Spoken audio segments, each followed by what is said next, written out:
Hello everyone, it is Joe here from OmniPoke, the channel that brings you guys everything Pokemon, and today we are going to be discussing Garbodor. This guy has been tearing up Seattle. I've just seen the results of the top 32, and it's also been achieving great things in Europe as well, with the opening few League Cups we've had and special events. So, we're going to be talking about a lot of things around this guy. He is pretty dominant right now in the meta, so hopefully this will be a useful and entertaining video. So, quick introduction, we will first of all be looking at the recent performances of a few tournaments that I've just mentioned. Then we'll have a slide on why Garbodor is good. This should be fairly self-explanatory by now.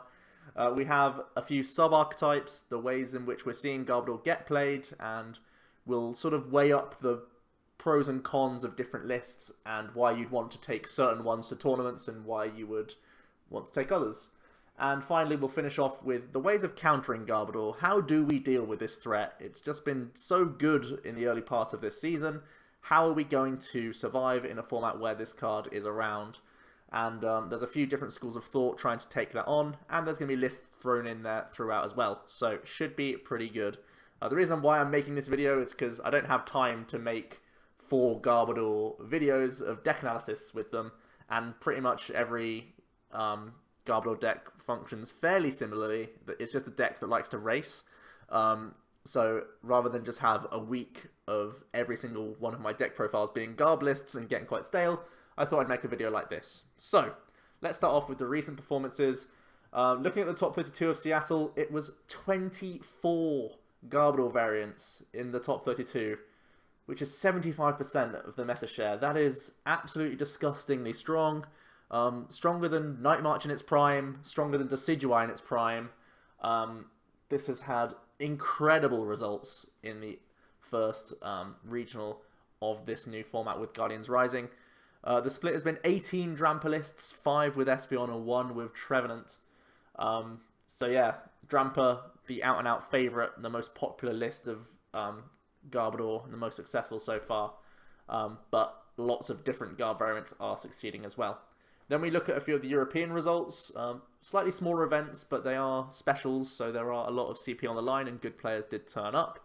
You can see in the Austrian Open, there was 4 in top 8, and in the Grand Open Milan, there was 5 in top 8. Quick shout out to the Charizard Lounge for showing off the the top 32 of Seattle. Also, Complexity Card Gaming for the Milan results, and Limitless TCG for the Austrian Open results. Thanks to all those guys. You can check out their Facebook pages and their own websites as well. I'll drop links in the description. So yeah, thanks for that info. Right, let's have a look at why Garbodor is good. Shouldn't be too surprising. For those of you who don't know what this card does, where have you been? It does, for 1 Psychic Energy, 20 times each of your opponent's item cards in their discard pile. Very, very powerful attack. Very, very efficient, just a stage 1, just 1 energy, and it can get going. Very awkward to play around, and its output is dangerous as well. Not only in the not only in the late game, but in the mid game and the early game, this card is undervalued in how powerful it becomes. Trash Launch, it doesn't seem like it does much, and a lot of the time people will say that they can just sort of get around it by not getting into 1-hit KO range, but people undervalue the fact that Trash Launch can happily 2-shot things. If your opponent's just gone for like Ultra Ball for Lele, for like a turn 1 Bridget or whatever, and then they put down, or they play like, I don't know, VS Seeker, or they discard VS Seeker with their Ultra Ball, and they play a Trainer's Mail or something like that, that's 60 damage from Trash Launch, and you put a Choice Band on, and potentially like turn 2 for Garbodor, you're hitting 90 already, and that's just for 1 energy. So people think that Garbodor is only ever a late game centric card, but it's really not the case. He's like even fine in the mid game. But definitely, yes, in the late game, similar to like a Vespiquen, you will be getting 1-hit KOs in a lot of scenarios. What I like about this card is it forces your opponents to play differently throughout the game. They can't just set up their normal approach. They have to be consciously aware of their hand, what's in the discard pile, how they can navigate their hand without discarding as many items as possible. And a lot of the time, it forces your opponents to play a lot slower. And when they're playing slower, it means their deck isn't being thinned out, which can hurt them in the late game when you're going to pressure them with N, if they are still taking prizes at the very least. And if they're not taking prizes, you're just going to race ahead anyway. Garbodor is a deck that wants to just outrace people because of this efficiency and a non-EX attacker. You typically can splash in Ability Lock as well. The Garbotoxin Garb is certainly a one-off option which many people take. It does improve a few matchups. I know Ninetales likes to use sometimes Manaphy, oftentimes Octillery to keep itself consistent and to move between its dudes. Aquabox as well likes to use Manaphy. Shutting that off is going to be nice. Even with Field Blower, I feel Garbotoxin is worthwhile, as well as Greninja as well, that's been popping up. And even Decidueye, because a lot of the time the Garbodor players will still play a Hex. You can play a combination of Hex and one Garbotoxin, so you can develop Float Stones later on in the game and free yourself from item lock sometimes, and also stop all these feather arrows coming in and dealing damage. Another great thing about Garbodor is, and one of the reasons why we're seeing so many different builds of Garb, is because you don't need to commit many deck slots to Garb. You can play like a 3-3 line, and if you're already playing 1 or 2 Float Stones, bump up to a 3rd count, and pretty much there you go. Your deck is now part Garb, and unlike something like Vespiquen, which is a stage 1 that can get one-hit KOs, you have to completely build your deck around Vespiquen. Decks are seen as Vespiquen decks because you're playing 26 plus Pokemon in order to get one-hit KOs, whereas Garbodor, he just sort of sits there and naturally your opponent will do the work for you and Garbodor just starts swinging hard. Of course, Psychic Energy is the cost, so either people are playing Rainbow with Garb or they're going to be playing Psychic or colourless attackers to complement him. But fortunately, he's such a good attacker that it's not really a hindrance at all. Another thing to note is that Acid Spray is also a really good attack. For a Psychic DCE, you can do 70, flip a coin if heads, discard an energy attached to your opponent's active. This is very strong. Again, Choice Band is 100 damage, so you're two-shotting things whilst sometimes getting rid of their energy at the same time. People sleep on this attack. Acid Spray is also a very valid option in many matchups, even in mirrors to an extent, because you can KO opposing Garbodors no matter how many items they have in their discard pile, and it means against things like Dramper, you can get rid of their DCEs and force them to recommit to a Pokemon that's most likely going to get knocked out the following turns, so that's pretty cool for you. Acid Spray is also available on the Trubbish, and is additionally a good option for you. One final note about Garbodor, why it's doing well right now at the very start of Guardians Rising, is that potentially people underestimated it. Everyone said that Garbodor was like one of the best cards from the set, obviously, but people haven't adapted enough yet, and I think partly in this video we'll be tackling how to adapt your decks and how to focus your decks on beating Garbodor a bit better. But I think enough people just didn't do it, or people that did think they were doing enough to beat Garbodor didn't do it enough to beat Garb. So yeah, I think now that the statement has been made, Garbodor is showing itself to be the best deck in the format currently, people have to adapt, and there's no way around that now. So pretty much I think this has been the largest and the most dominant we'll ever see Garbodor in these opening weeks, but that's not to say that the deck won't still succeed in some forms in the future tournaments, and it will be the #1 enemy coming into Birmingham and Madison regionals. So yeah, let's start with the most popular archetype, the Dramper Garbodor variant. Why is this the partner for Garbodor? Why Dramper of all things? Well, Righteous Edge is a really decent option for you. In a few matchups it can slow down things like Decidueye. It can also help out against the Mirror Match and other Tauros builds. It can help out against Ninetales, help out against other Stage 1 Pokemon that rely on double colourless and other special energy as well. So Righteous Edge is already a good reason to play it, but also Berserk. This is the main reason why we will be playing Dramper with Garb. You do 80 damage plus 70 if any of your bench Pokemon have damage counters on them.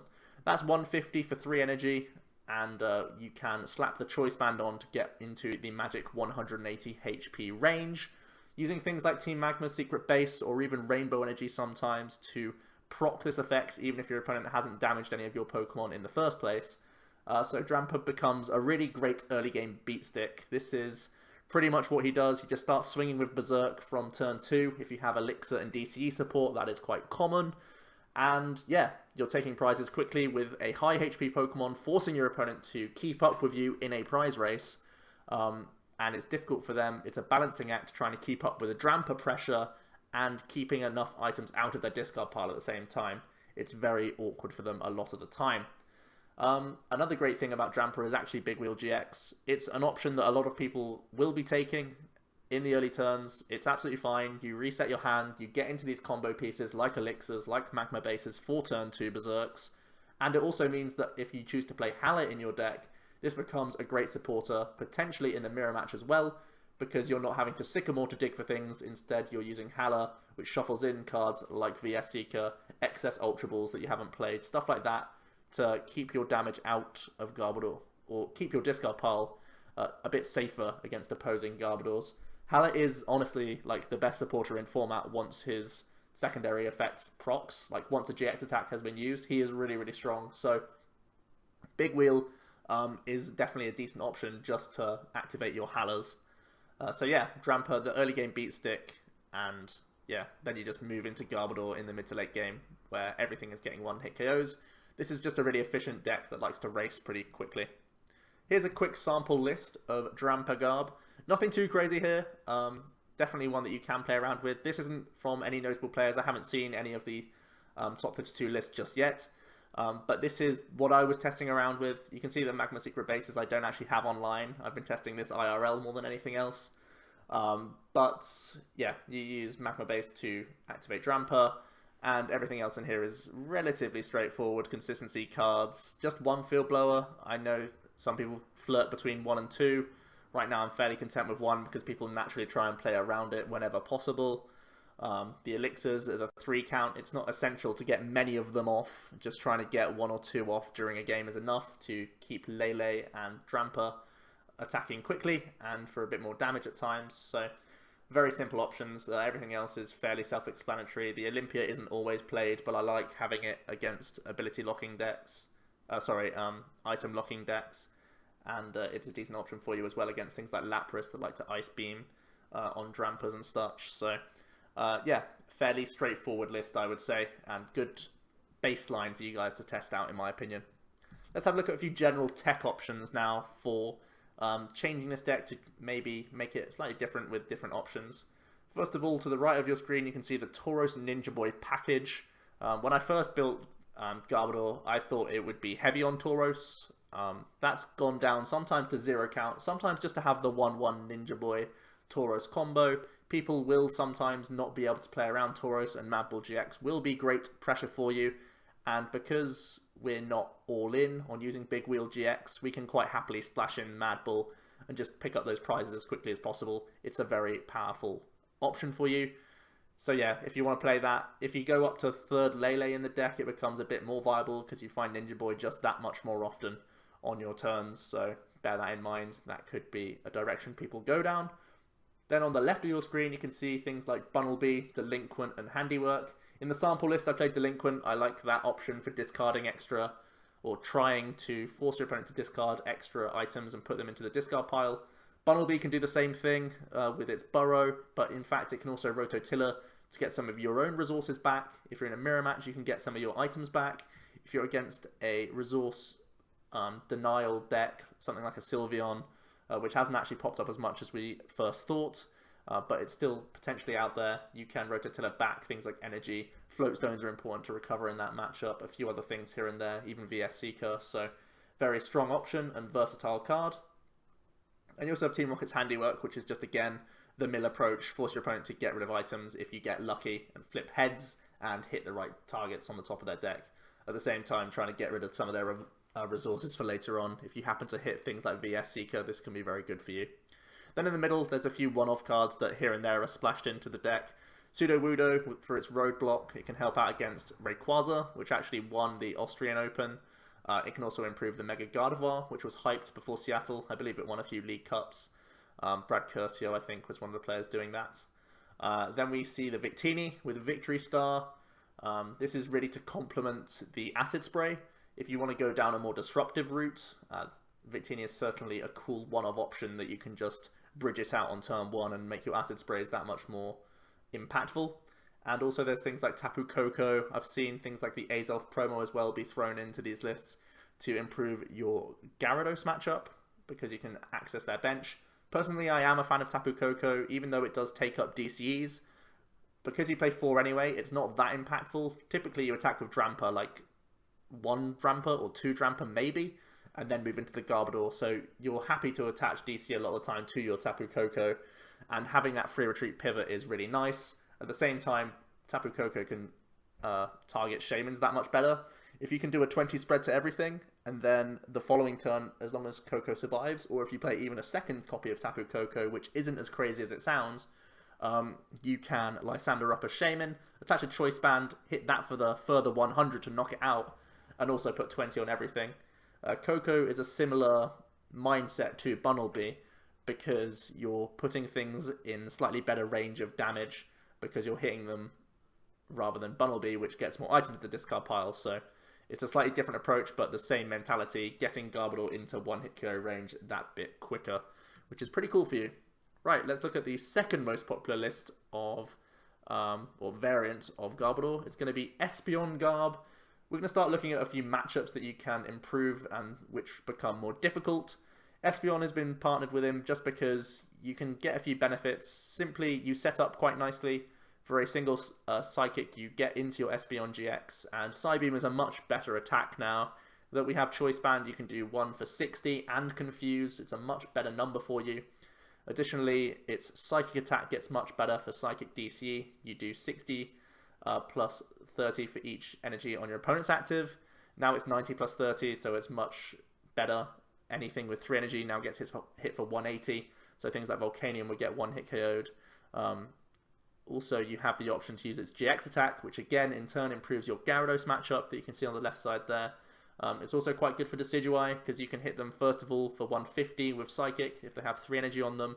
And then even if they retreat to the bench, they're not safe, because you can just pile 10 onto it to finish it off, which is pretty cool.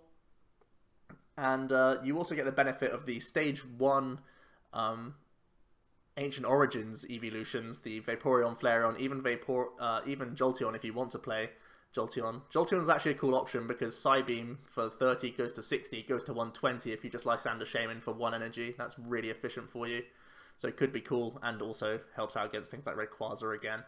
Or Yveltal if that's ever going to be around. I don't think Yveltal's too popular right now. But at the same time, having Vaporeon and such does improve Volk. You also have Wobbuffet in the list, which helps against item lock and makes sure that you set up that much more against things like Decidueye, and you're not worried about Vileplume as much.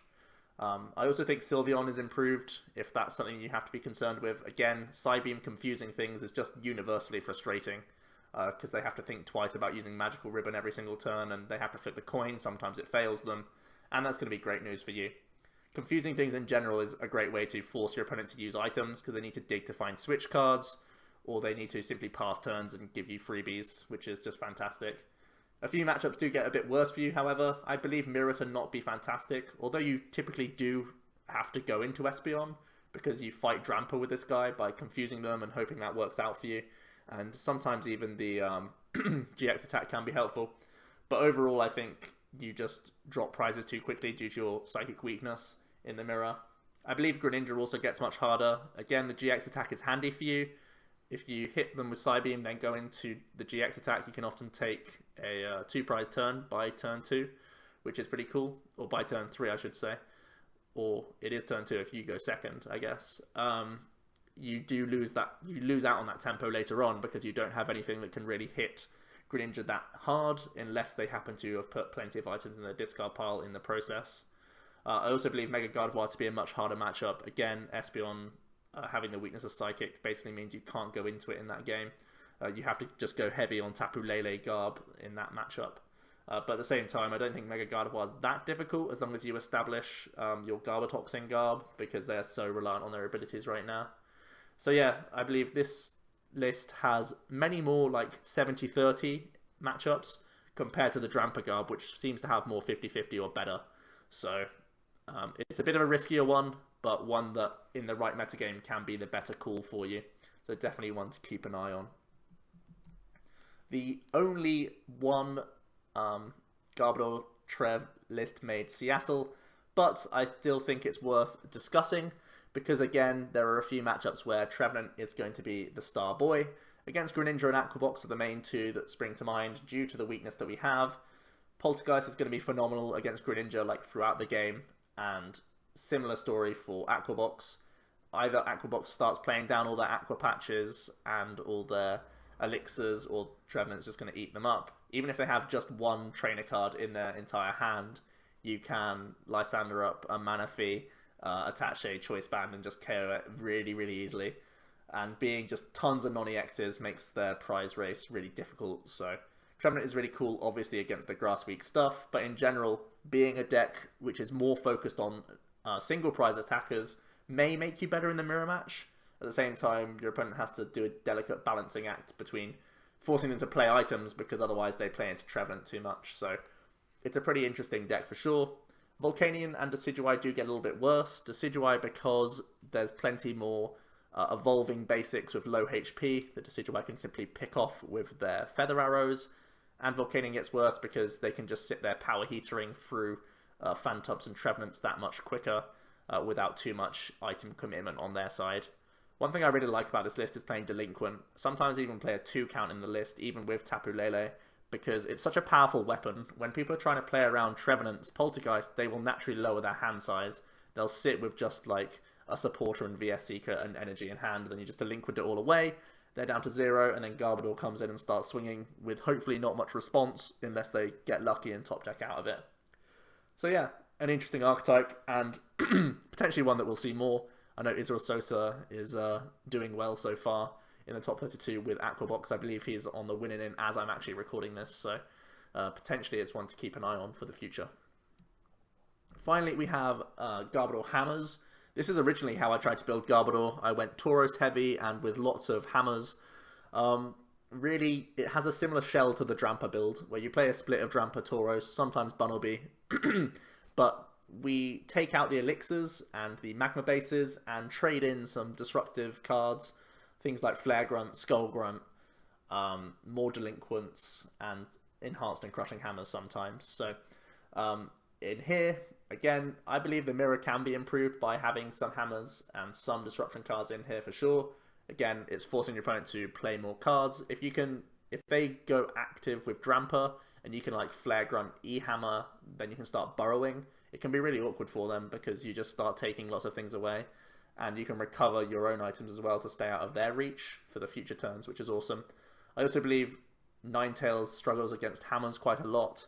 If you can just start getting rid of their water energies on their active, they'll never really play into, or they can't get their GX attack off, which is oftentimes like their win condition against the Garbodor variants. They try and GX off damage early that you put on with things like Drampa in their favor. So if you're just going to start hammering away, it makes it much more difficult for them to do it. So I think in the right spots, this list is also one that we could turn to, taking out the aggro elixirs and changing them up for some disruptive cards. Again, the Greninja becomes worse because Drampa and Tauros aren't fantastic attackers in the matchup, and Aquabox becomes a little bit harder, whereas the aggro Drampa Garb is going to try and race and force your opponent to play more cards because you're getting rid of their attackers.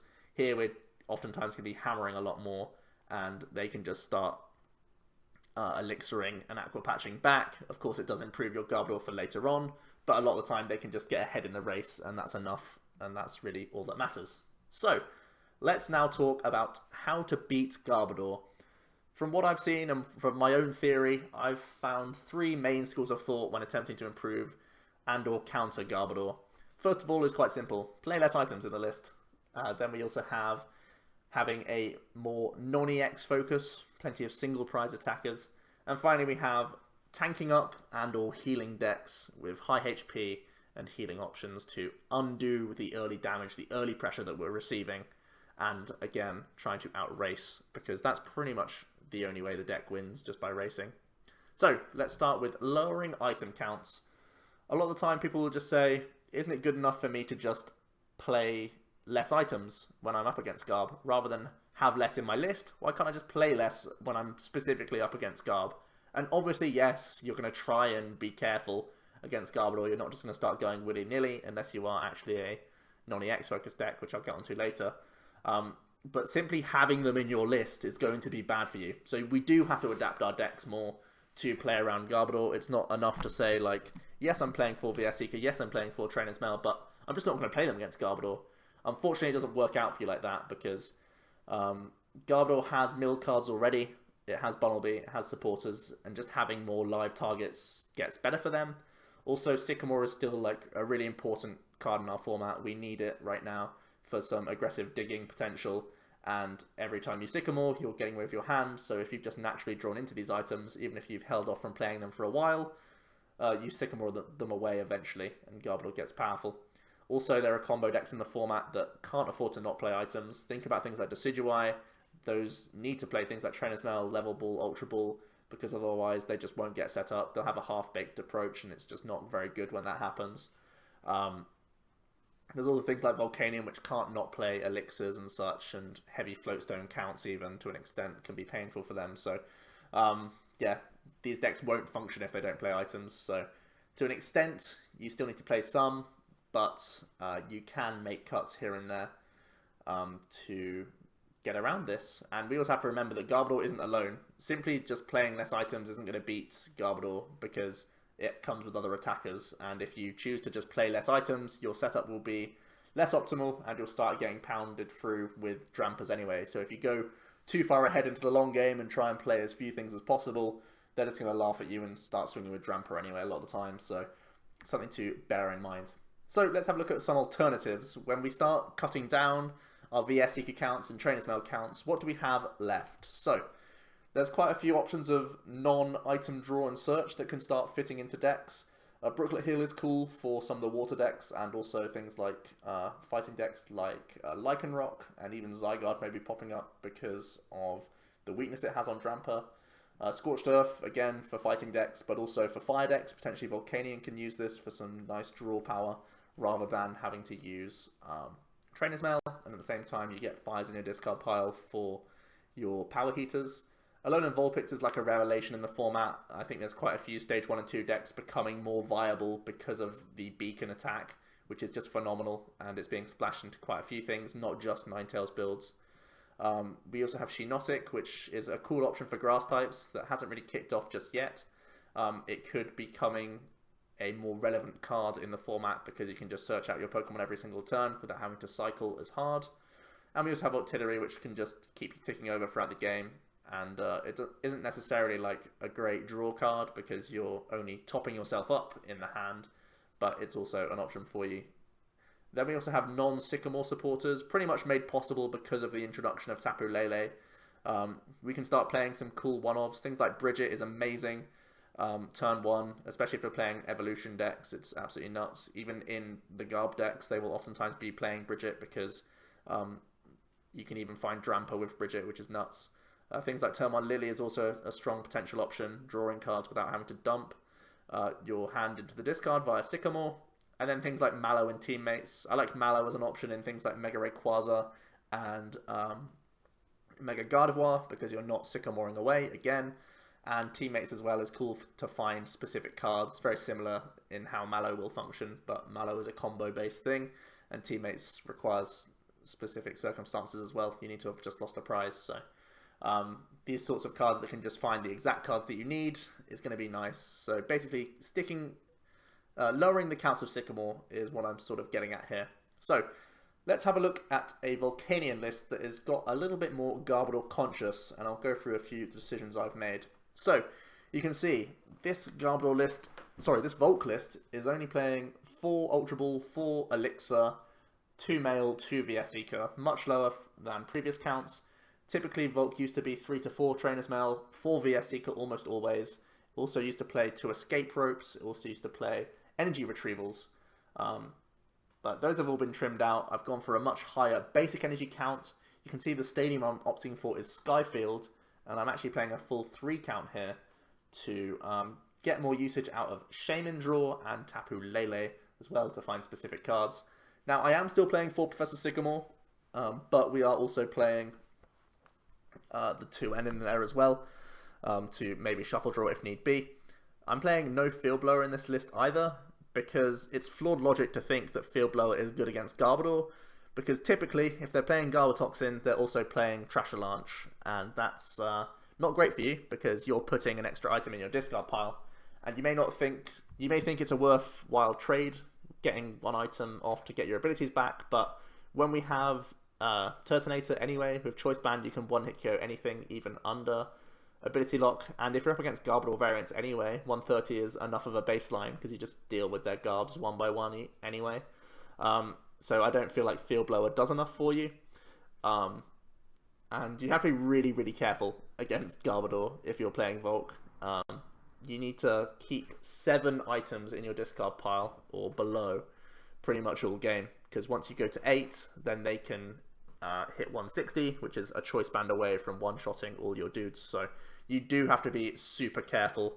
But that being said, we can't just go completely slow. We can't take out these elixirs. We can't take out Trainer's Mail for good, because we still need these cards in other matchups for sure. Now, personally, I don't like Volcanion in the current meta. I think there's too much Gyarados, Greninja, and Aquabox, and even Ninetales to an extent. On top of Garbodor, I think Volk drops from potentially a tier 1 deck to maybe even down to tier 3. I think it's much less of a consideration now. But at the same time, there are a few grass decks popping back up. Maybe the hype of Laurentis Bulu will bring this card back into relevance, but maybe in a few weeks' time, really. For now, though, I think it's in a bad spot. But when I was coming up with a way to beat Garbodor with Volk, or at least give yourself a strong chance, I believe this list does achieve that as best you can. And I believe this is a solid baseline for Volk for future tournaments. I think this is pretty cool. Subbing out one of the VS Seekers for the 3rd Lysander I think is very cool. And having Oranguru as well, because you're benefiting so much from Skyfield, you can help yourself for being end-proofed as well later on in the game. I really like this list of Volk. I don't like Volk in the current meta, but it's one to keep an eye out for if Garbodor remains popular and Volk seems to be a better play in a few future weeks. Next up, let's have a look at the NonEx decks. This is actually my favourite way of trying to tackle Garbodor. Simply trying to outrace them. Garbodor is a deck that loves to race, and you're going to beat them because you're playing more single prize attackers than they are, or you can set up more single prize attackers than they can that are more aggressive than Garbodor in the early turns. We attempt to simply stay out of range for the first like 1 or 2 turns, and from then on you just start going nuts with your items because you don't care if a Garbodor can hit 300 damage if it's on a single prize 90 HP Pokemon. It doesn't matter because you can just respond them with your next one.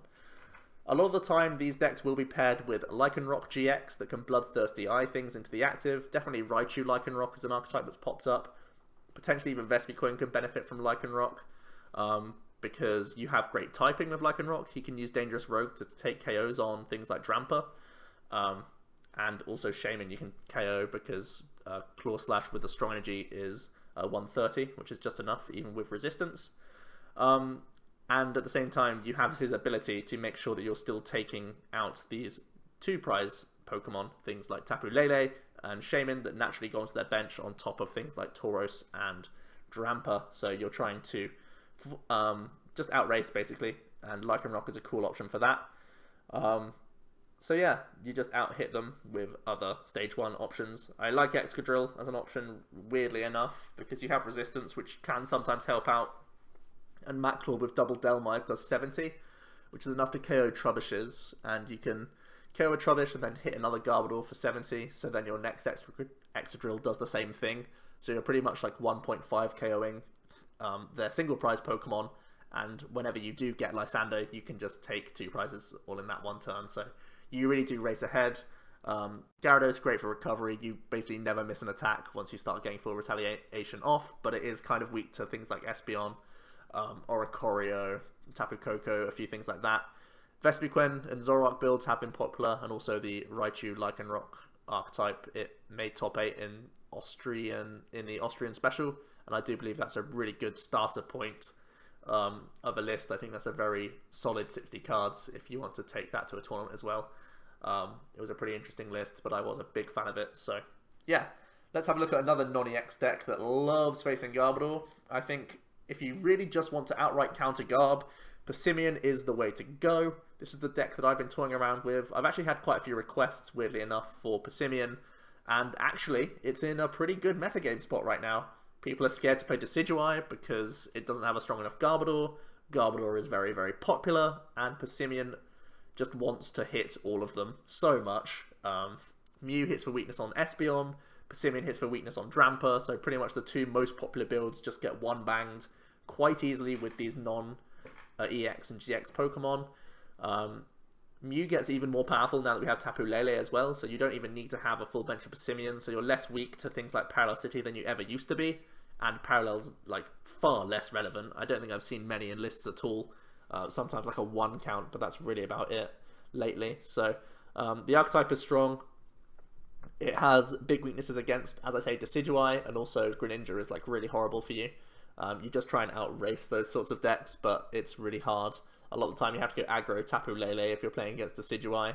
If you're up against the Greninja players, you have to just start swinging as hard as you can with Persimmon as quickly as possible and hope that they get behind too much. But really, those are your bad matchups, and if you ever face a Garb, you're really super happy because the deck does improve a lot. You have Choice Band now, so Choice Band Kukui goes up to 180 with a full bench of Persimmon attacking with Mew, and 180 is of course a golden number even if we're not hitting for weakness, so very, very strong. We also gain Field Blower as well, so we can bounce our own Skyfield to clear Shaman and Lele off our board, so we have only single prize Pokemon remaining. So yeah, a pretty cool archetype, and if Drampa Garb is popular enough, this could be a pretty cool metacal. So there we go. Finally, let's have a look at the third option for you if you're trying to tackle a Garbodor heavy metagame. It's going to be high HP, oftentimes stage 1 and 2 Pokemon that hope to stay out of 2-hit range a lot of the time for a majority of the game. Oftentimes they'll rely on the Alolan Vulpix. Obviously the Ninetales build is going to play like 4 Vulpix, but even Vikavolt and Metagross can be splashed in with a 2-2 line of Ninetales, sometimes even a 2-1 line. Because that beacon attack is just so damn powerful for helping you get set up. And end counts have been reduced as well, physical end counts. So at the very least it forces people to put more Tapu Leles down onto their board, and that can hurt them later on in the game. So pretty cool options. Laurentis also has that 210 HP, heals with Solar Blade, which naturally one-hit KOs Garbodors, which is a great number for you. And at the same time you have Tapu Bulu, which can also GX attack to heal as well. So really, really decent healing options. Ninetales not only does it have all those Vulpix, but it also has Rough Seas for little pokes from things like Drampa, and it also has the Ice Path GX as well, so very difficult Pokemon to play around for the Garbodor builds as long as you play right. And that is actually going to be the list that I take a look at. It's going to be my straight Ninetales list. This is in time for Madison and Birmingham, which is why you can see the Tapu Koko promo. Tapu Koko's 20 to everything is awesome. It combos really nicely with Ninetales because now your Ice Blade attacks that were doing 50 and now finishing off Trubbishes if you've hit them all with Tapu Koko first, so that's really strong. I'm playing 1 Tech Tina and 1 Tech Sudowoodo. That's because I'm still expecting things like Guardy, Ray, and Greninja to pop up. You can take those out if you think they're too techy, just for more consistency cards. Things like Dive Ball can be thrown in, but bear in mind playing Dive Balls are item cards, and that ramps up Garbodor a little bit quicker at times. But everything else is fairly self-explanatory, just doing the usual stuff. You may notice that I'm playing no Shaman and no Manaphy. I believe those are ways that you can lose with this deck, especially against Garbodor, because those are the easy prizes that they will prey on to close out their game a lot of the time. Whereas typically you go ahead in the game as the Ninetales player because Ice Path is too difficult to play around. Your snipes pick off Trubbishes early on, and yeah, from there your opponent's sort of on the back foot. They only really catch up by KOing things like Tapu Lele and Shaman, and giving your opponent too many of those is just going to give them the game back, basically. And because we have Beacon, because we have turn 1 Lele for Bridget, I believe Octillery is good enough for you to get through the game without the use of Shaman EX. So yeah, Ninetales is one that I'm a big fan of. I think Ninetales is definitely in my top 3 lists if I was going to be playing in Birmingham.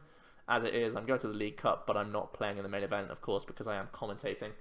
But yeah, Ninetales may well be the deck that I take to the League Cup. Still debating it. So pretty cool deck. Again, I believe it's a pretty good baseline for you guys to test with. So let's have some final conclusions about Garbodor. It should definitely right now be your #1 consideration. Public enemy #1 is going to be Garbodor. And when you're building your lists, you need to keep this in mind. Try and think if your deck fits into one of the 3 categories I've just mentioned. If it doesn't, it probably has a bad Garbodor matchup, which means you need to limit items wherever possible. Cutting your VS Eaters down to 2 is often is one that I am seeing over and over again. People going up to 3, 4 Lysander counts sometimes. which isn't as crazy as it sounds. So yeah, something to bear in mind. Garbodor is difficult to outright counter if you're not playing something random like Persimmon or other fighting types like Lycanroc. You don't have a great time against Garbodor outright, just because every single deck needs to play items right now to remain consistent, and that's just universal. So Garbodor is also like always going to have a chance in games, no matter what you're playing, even if you are playing some of these counter type decks. And at the same time, Garbodor's not the only thing you have to worry about, because there's various other attackers in the deck. Tapu Lele even can get 2 shots on things just with DCE choice bands, so the deck is really difficult to play around, just full stop. So yeah, it's probably going to remain a popular deck for the future, even though it is so high on the radar. Another thing to note is that Drampa is considered the best list right now. It's the one that's getting the most top cuts, the most results, but keeping an eye on the meta is going to be good if you want to play Garbodor list yourself, because things like Trevenant, things like Espeon can be better and worse at different times in the meta based on what's succeeding. So that's something to bear in mind also. So there we have it, guys, my big old discussion on Garbodor. What do you think about it? Does it deserve a ban even? I personally don't think it does. But will you be playing Garbodor for Birmingham? Are you going to be the one countering it? Have you changed your list dramatically because of Garb? I'd love to hear it all in the discussion down below. Subscribe to the channel if you haven't already, and leave a like to the video if you did. This is actually the 3rd time I'm recording this because I've made changes so often. And actually the first time I recorded it, I didn't have the results for Seattle, so I'm quite happy that I was able to throw those in there. But yeah, for now, it has been Joe from OmniPoke, and I'll be seeing you guys next time. Cheers.